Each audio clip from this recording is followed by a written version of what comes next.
Hello दोस्तों, आज हम करेंगे पंचायती राज और साथ में हम करेंगे हरियाणा पंचायती राज एक्ट 1994।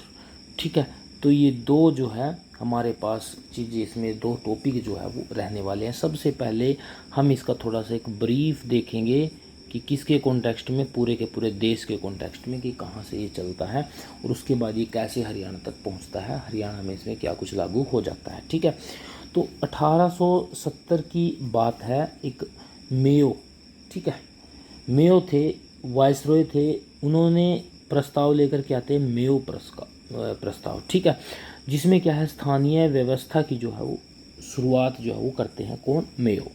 किसमें, 1870 में। ठीक है, अभी पूरे देश में नहीं चली, प्रस्ताव आया, चलो ठीक है, ये व्यवस्था जो है शुरुआत की गई। भारत में स्थानीय स्वशासन जो है उसके जनक कौन माने जाते हैं, रिपन माने जाते हैं। रिपन, मेयो ने शुरुआत जरूर की थी, बट इसके जो जनक है वो कौन माने जाएंगे, रिपन जो है वो माने जाएंगे। आधुनिक भारत में राजीव गांधी। ठीक है, याद रखोगे ये बात। अच्छा, संविधान के गठन के समय, जब संविधान का गठन होता है 1947 में, 1947 में ऐसा कुछ बात नहीं थी कि हरियाणा में जो है ग्राम पंचायत वगैरह रहेंगी। तो उसमें सिर्फ एक था कि डीपीएसपी जो होते हैं उसमें आर्टिकल 40 में जो है वो स्थानीय स्वशासन की बात की गई थी। ठीक है, ग्राम पंचायत की गठन की बात की गई थी। और इसमें क्या था कि आर्टिकल 40 बताता है कि ग्राम पंचायत के गठन की बात की गई और शक्ति प्रदान करने की बात जो है वो की गई थी। तो डीपीएसपी है तो कंपलसरी तो नहीं था कि कोई भी राज्य इसको लगाओ, लागू करो या ना करो। ठीक है, डीपीएसपी में बस की बात की गई थी। उसके बाद क्या होता है, 1952 में एक सामुदायिक विकास कार्यक्रम जो है वो स्टार्ट होता है। अब ये जो है वो जनता की भागीदारी को सुनिश्चित करने के लिए था। जो गांव स्तर में जो लोग थे वो भी जो है वो गवर्नमेंट में अपनी भागीदारी सुनिश्चित करे। सामुदायिक विकास कार्यक्रम जो 1952 में जो है ये स्टार्ट हो जाता है, बट ये असफल रहता है। तो इसकी वजह से फिर एक कमेटी बनाई जाती है, समिति बनाई जाती है, नाम जिसका है बलवंत राय मेहता समिति। ठीक है, ये कब आती है, 1956 में। 1956 में आती है। ये अपनी रिकमेंडेशन देती है, ये बताती है कि हमारी जो पंचायत है वो 3 स्तर की होनी चाहिए। 3 स्तरीय पंचायत का जो है ये फॉर्मूला लेकर के आती है बलवंत राय मेहता समिति। मोस्ट इम्पोर्टेंट जो है ये होने वाली है पंचायती राज में। अब ये 3 जो स्तर थे वो कौन कौन से थे, एक ग्राम पंचायत था, पंचायत समिति था और जिला परिषद था। जो ग्राम पंचायत रहेगा ये गांव के स्तर पर रहेगा, पंचायत समिति कहाँ पे रहेगी, ये ब्लॉक स्तर पे रहेगी, और जो जिला परिषद है, नाम से ही पता चल रहा है कि ये कहाँ पे रहेगा, डिस्ट्रिक्ट जो जिला स्तर पर जो है ये जिला परिषद रहने वाली है। ठीक है, तो ये जो अपनी रिपोर्ट देते हैं जिसमें सब कुछ ये जो है डिस्कस करते हैं बड़े अच्छे से, और 3 स्तर की पंचायत के बारे में रिकमेंड करते हैं। तो इस रिपोर्ट को मंजूरी मिल जाती है जी 1958 में। ये डेट याद रखोगे, बलवंत राय मेहता समिति 1956 में आती है, रिपोर्ट को मंजूरी मिलती है 1 अप्रैल 1958 को। ठीक है, तो बलवंत राय में उसको जो है वो फिर आगे लागू भी कर देते हैं, ये मान्य हो जाती है। तो इसी वजह से बलवंत राय मेहता को भारतीय पंचायत राज व्यवस्था का क्या जनक जो है वो, शिल्पीकार, वस्तुकार, ये जो है वो कहा जाता है। बलवंत राय मेहता समिति को 1956 में आती है, 1958 में जो है वो उसको रिपोर्ट जो है ये आगे मंजूरी उसको मिल जाती है। ठीक है, अब जब ये आती है 1958 में इसको मिल गई, तो 1959 में जो है ये लागू होती है। कहाँ पे, एक राज्य है, ये स्टार्ट करता है, नाम है इसका राजस्थान। ठीक है, तो पंचायती राज व्यवस्था का अधिनियम जो है ये पारित कर देते हैं। तो 2 अक्टूबर 1959 राजस्थान के नागौर जिला है, ये इंपॉर्टेंट रहेगा, नागौर जिला में पंडित जवाहरलाल नेहरू ने पंचायती राज व्यवस्था की जो है वो शुरुआत कर देते हैं। ठीक है, बट ये डीपीएसपी की बात थी, राज्य विषय जो है ग्राम पंचायत जो है वो राज्य विषय की सूची में आता है ये। ठीक है, तो सभी राज्यों ने इसको लागू नहीं किया। ठीक है, क्योंकि वो बाध्य नहीं थे, डीपीएसपी था ये, तो बाध्य नहीं थे। तब क्या होता है, 1977 में, 1977 में अशोक मेहता समिति जो है वो गठित की गई। ठीक है, हर एक राज्य में इसको लागू करना था, तो इसकी वजह से अशोक मेहता समिति 1977 में जो है लागू की गई। अब ये बोलते हैं कि जी आपको ना 3 स्तरीय पंचायत व्यवस्था की जरूरत नहीं है, आप 2 स्तरीय पंचायत व्यवस्था से काम चला सकते हो सकती है देश में। ठीक है, 2 स्तरीय कौन सी, डिस्ट्रिक्ट स्तर पे, ओके, डिस्ट्रिक्ट लेवल पे जो है वो, जिला स्तर पे जो है एक जिला पंचायत रहेगी और एक जो रहेगी वो मंडल स्तर की रहेगी। तो इन्होंने ग्राम पंचायत की जगह पे क्या बोल दिया, मंडल पंचायत जो है इन्होंने बोल दिया। और एक साथ बोलते हैं ये कि जो राजनीतिक दल हैं वो भी इन चुनावों में जो है, इन इलेक्शंस में, ठीक है, पंचायत के इलेक्शन में अपने जो चुनाव चिन्ह का जो है वो यूज़ कर सकते हैं। बट फिर क्या होता है, इसको लागू भी जो है वो नहीं किया जाता, ठीक है।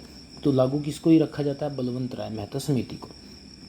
तो ग्राम पंचायत की जगह इन्होंने क्या दिया था, मंडल पंचायत का सुझाव दिया था। तो इम्पोर्टेंट बात इसमें क्या याद रखनी है कि अशोक मेहता समिति किस ईयर में जो आती है, 1977 में अशोक मेहता समिति जो है वो गठित की जाती है, ठीक है। उसके बाद जो है वो और कुछ भी समितियाँ आती हैं, जैसे कि GV राव समिति है 1985 में, पर ये लागू नहीं होती है। कई बार ये पूछा जा सकता है कि इन्होंने किस समिति ने कितने स्तर की व्यवस्था के बारे में जो है वो बात की थी। तो GV राव जो समिति है वो 4 स्तर की व्यवस्था के बारे में बात करती है। ये क्या है, गांव, ब्लॉक, डिस्ट्रिक्ट और राज्य।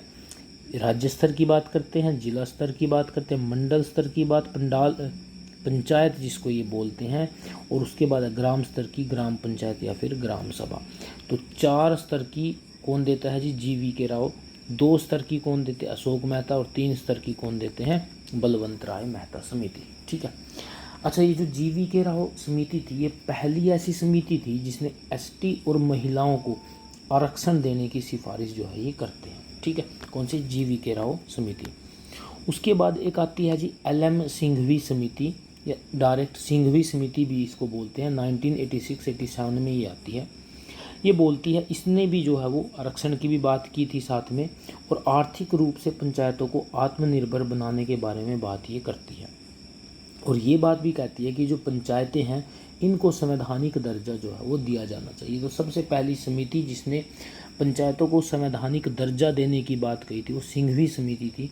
और संवैधानिक दर्जा मिलने के बाद ही जो है ये पूरे के पूरे देश में लागू हो जाएगी, ठीक है। तो PK यंगून समिति आती है 1988 में। तो ये बताती है कि अगर पंचायत व्यवस्था को पूरे देश में लागू करना है तो संवैधानिक दर्जा दिया जाना चाहिए।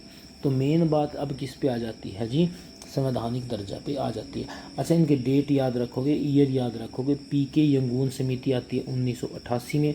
इससे पहले सिंघवी समिति आती है 86-87 में।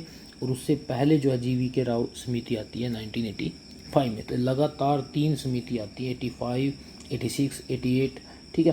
तो याद रखोगे। उसके बाद फिर क्या होता है, हमारे कॉन्स्टिट्यूशन में 73rd और 74th संविधान संशोधन होता है। 73वां और 74वां संविधान संशोधन होता है, ठीक है। अब इसके बारे में हम डिस्कस भी करेंगे। तो PV नरसिम्हा राव की सरकार थी। 20 अप्रैल 1993 को राष्ट्रपति श्री शंकर दयाल शर्मा जी द्वारा मंजूरी मिलने के बाद 24 अप्रैल 1993 से देश में पंचायती राज एक्ट लागू जो है वो हो जाता है। इसी वजह से पंचायती राज दिवस जो है वो कब मनाया जाता है, 24 अप्रैल को ये मनाया जाता है। याद रखोगे बात ये, ठीक है। मतलब पंचायत अब एक लोकल सेल्फ गवर्नमेंट जो है वो बन गई थी, और इसको संविधान में जगह भी मिलती है।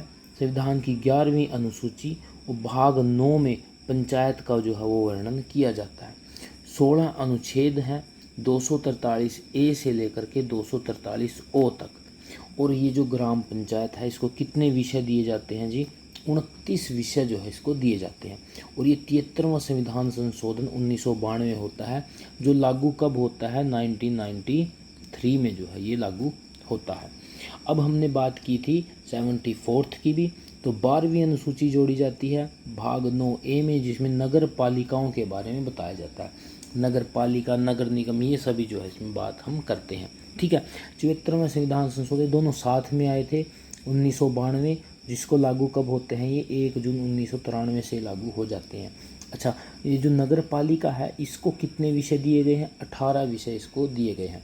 नगर पालिका में नगर निगम, नगर पालिका परिषद और नगर पालिका समिति जो है ये 3 चीज़ें इसमें आती हैं, ठीक है। उसके साथ एक संविधान संशोधन हम और पढ़ लेते हैं, 83वां 83rd जो संविधान संशोधन जो 2000 में आता है, ये पंचायती राज में अनुसूचित जाति और जनजाति को आरक्षण देने की बात करता है। तब 2000 में इसमें SC और ST को आरक्षण दिया जाता है। अच्छा, इसमें एक बात और है, भाग 9 के अधीन ये भी बोला गया है कि 3 राज्य रहेंगे, नागालैंड, मेघालय और मिजोरम। इनमें पंचायती राज व्यवस्था जो है वो अभी तक लागू नहीं की गई है। ठीक है। तो दोस्तों ये था हमारा एक इंडिया के पर्सपेक्टिव से बात की गई हमने कि पंचायती राज जो है वो कैसे आगे बढ़ता है, ठीक है। तो नागौर ज़िले में स्टार्ट होती है, उसके बाद आंध्र प्रदेश में भी चलती है, और उसके बाद फिर पूरे जैसे संवैधानिक दर्जा लोकल सेल्फ गवर्नमेंट बनती है आगे पूरे देश में फिर ये चल जाती है।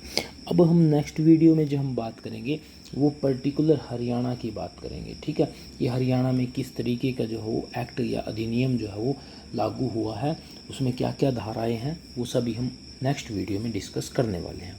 Okay, thank you.